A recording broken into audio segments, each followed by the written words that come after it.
হরে কৃষ্ণ। এখন আমরা অবস্থান করছি ইসকন কলকাতা মিন্টু পার্ক অবস্থিত শ্রী শ্রী রাধা গোবিন্দ মন্দির, শিল প্রভুপাদ কর্তৃক প্রতিষ্ঠিত মন্দিরটি। এখানে গিফটস শপ কৃষ্ণা, এই দোকানে আপনি যাবতীয় ভগবানের পিকচার সহ শুরু করে গ্রন্থাবলী এবং ভগবানের বিবিধ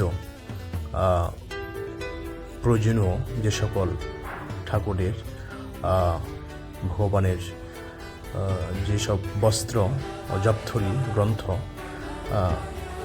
ইত্যাদি সব কিছুই এই গিফট শপ দোকানে আপনারা সংগ্রহ করতে পারবেন। তো অবশ্যই আপনাদের প্রয়োজনীয় জিনিস এখান থেকে সংগ্রহ করবেন। সকলকে ধন্যবাদ। হরে কৃষ্ণ।